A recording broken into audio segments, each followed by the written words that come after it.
yeah, it's really weird today. I was going to show you how to do a banishing spell, and only because I needed to do one. I've got a lot of heavy energies around me at the moment, and no matter how much I visualize white light and ask the universe to send it to me, I know I'm protected anyway. But these energies are so strong. It's almost like black magic. I don't know. Being around certain people make me feel physically sick. That sounds awful, but it's the energy and aura that they give off. So unfortunately, I'm resorting to, or fortunately for me, I'm resorting to magic. Magic Debbie. I actually saw him when I was little. We went to. I'm going to go completely off track now. We were shopping, I think, as a family in C&A. Oh my God, who remembers C&A? And he was doing a magic show. I was just doing a demonstration, I think. And my dad said to my mum, I remember it plain as day now, and he says, "Oh look, Paul Daniels." And my mum went, "Ugh," like this. They were only young. And my dad said to me, "Do you want to see Paul Daniels?" And I must have known who he was, because I said, "Yes, please, Daddy." And he put me on his shoulders, and I just saw him and Debbie McGee for about 5 seconds. And then Mum went, "That's it, we're leaving." I don't understand roundabouts for him. Anyway, yeah, that was years ago. That was before my brother was born, so I must have been about 3, I think. Mum might have been pregnant. Anyway, that's probably why she didn't want to stand around in a crowd of people. And who can blame her? Anyway, so this banishing spell. Here we go. I've taken photos of it, but I've actually, tweaked it. I'm not tweaking it, because intuitively I know what to do. Intuitively I know that, okay, this does this, this does this. I have read and I have studied candle magic with a fabulous tutor called Astrid the Witch. So if you get to see one of her courses, she's amazing, absolutely amazing. She really is. So have a look for Astrid the Witch. Anyway, so I did my binding and I visualized. God, this smells lovely. I've put anointing oils on there as well. I've used, if you go on to, I will say, go on to Etsy, anybody that's interested in magic, and there's a fabulous company, I think they're in Leicestershire, that do anointing oils. And I learnt about these when I did my candle magic course with Astrid the Witch, and they smell divine. She does loads. This lady does loads and loads of different ones that can help you during your candle magic intentions and manifestations, okay? Or your altar practices, because we use candles, we put our own energy into the candle, our own intention, and then we anoint it. You can anoint it, you don't have to. People put herbs on theirs or whatever.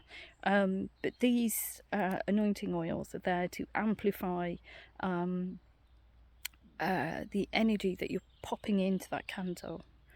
And she does loads. So I use those today, which for the first time I've used them. And I've probably had them for about 6-7 months.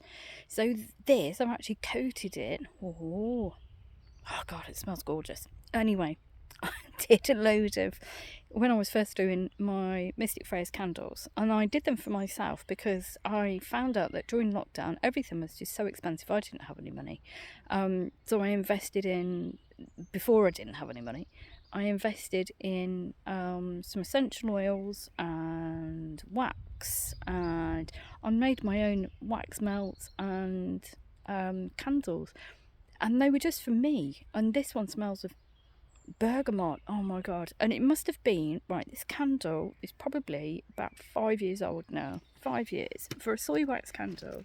That's quite a long time, because apparently they go off, which I didn't know. Apparently. So this candle was about 5 years old now. It has been burnt. I've just burnt it. I don't know if you can see it now. There we go. Anyway, so that's about 5 years old, and I found it last night, and I thought, wow, that's one of the first candles I made. So, oh my God, and it just smells divine, and Okay, soy wax is quite quite soft, so it was starting to melt before I'd even got it out the box, which is, you know, my candles don't do that nowadays. So perhaps the formula was different, I don't know. Whatever I was using was different. But yeah, I thought, right, I'm going to give you some extra vavavoom. So I bound all of the ingredients with the names, because it's the names of the people. There's more than one in there. I bound them in linen, along with the herbs, between 2 sticks. And these 2 sticks, for me, represent the people I don't want their energy next to me. But I also coated the sticks before I started to wrap. And I've not done that before. Anyway, so after I'd bound it all in jute, made sure that everything is bound, I then sealed it off with black wax that had High John the Conqueror oil over it. Now, High John the Conqueror oil is a fabulous protector. It's an amazing thing. It will amplify, and it smells divine. It will amplify anything that you intend to send out, because it's a protection oil as well. So all of it, after it was bound, it was covered in black wax. That whole candle I burnt and made sure all the wax was over it, and then I've just coated it in the wax from a moon candle, because that moon energy has my energy in it. So it's got my this thing here's got my energy in it about tenfold, which is great. And also it's got moon magic in it as well. Ooh, couldn't be any better.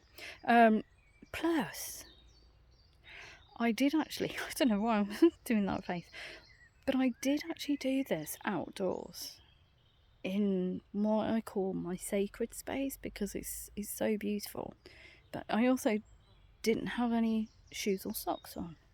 So I've got all of that energy from the earth flowing through me, with that intention being put into this. And I will do a video of it burning as well. Wax has just gone off, so I won't do that till tonight, because I intend to stay down the woods. Right, love you loads, take care.